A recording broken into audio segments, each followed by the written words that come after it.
In its prime, Rome controlled over 25% of the world's population, not with guns, not with planes, but with discipline, deception, and an idea so powerful, it still shapes the modern world. How did a small village on the banks of a muddy Italian river rise to dominate 3 continents? How did Rome conquer kingdoms that were richer, older, and seemingly stronger? And more importantly, why did Rome succeed where countless empires failed? Because the real weapon of Rome wasn't the sword. And that's where the story truly begins. The Roman Empire didn't conquer the world overnight. It wasn't luck, and it wasn't brute force alone.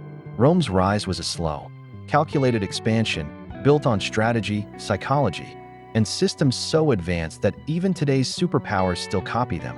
This isn't just a story about wars and emperors. It's a story about how power is built, how loyalty is engineered, and how control becomes permanent. By the end of this journey, you'll understand why Rome didn't just win battles. It rewrote the rules of domination. But to understand how Rome conquered the world, we must start with how it conquered its own people. Before Rome conquered nations, it conquered discipline. Every Roman soldier was trained to obey without hesitation, not because of fear alone, but because discipline was sacred. Roman legions trained every single day, even in peacetime. They marched over 20 miles in full armor. They built camps every night. They practiced formations until movement became instinct.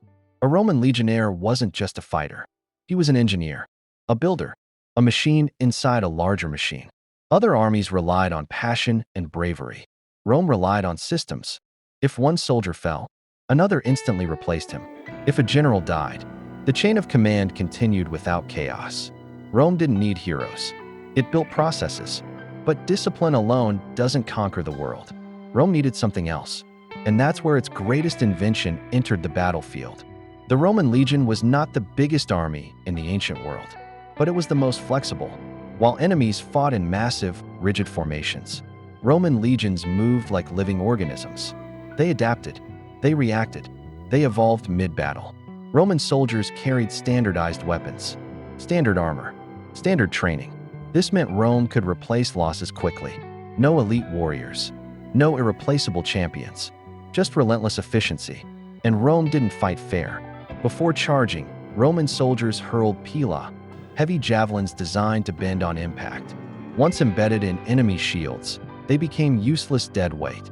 Suddenly, enemy defenses collapsed.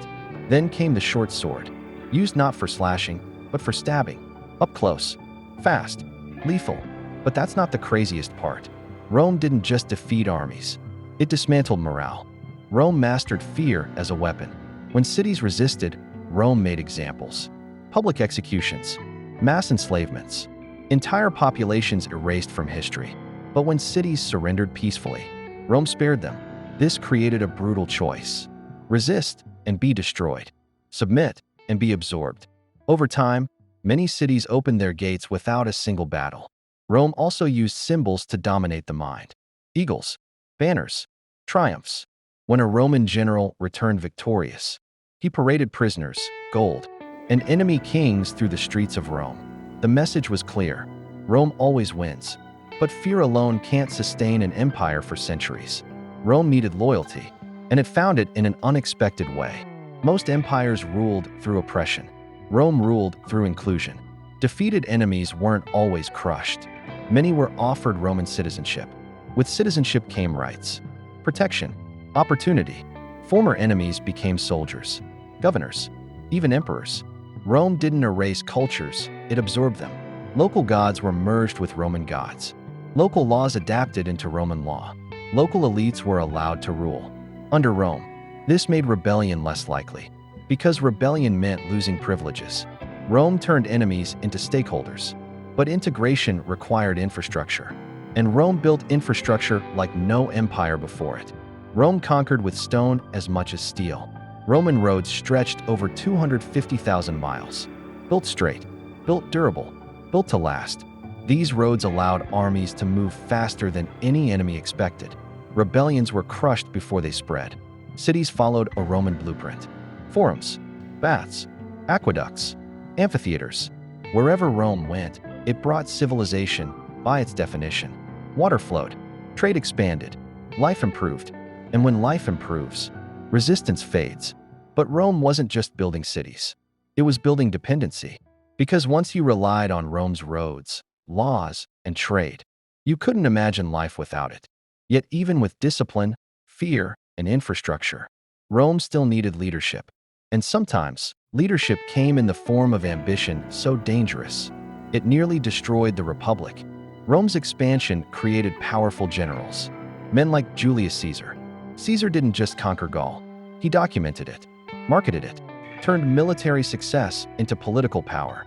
Roman generals funded their own armies, paid soldiers personally, created loyalty to individuals, not the state. This changed everything. Rome's greatest strength became its greatest weakness. Civil wars erupted. Romans fought Romans. But out of chaos emerged empire.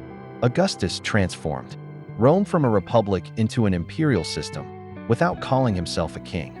Power centralized, armies professionalized, borders stabilized. Rome was no longer just conquering, it was governing the world. But here's the twist. Rome's greatest conquest wasn't land. It was time. Rome didn't last because it was unbeatable. It lasted because it adapted. When legions failed, Rome changed tactics. When borders collapsed, Rome restructured defenses. When cultures resisted, Rome absorbed them.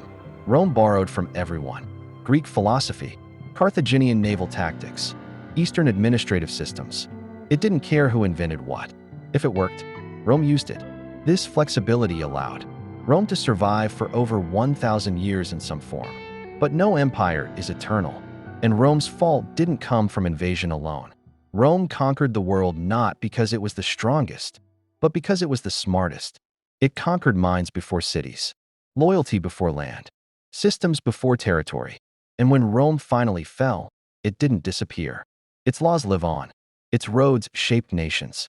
Its ideas built modern governments. The Roman Empire didn't just conquer the world. It became the foundation of it. And the most haunting question isn't how Rome rose.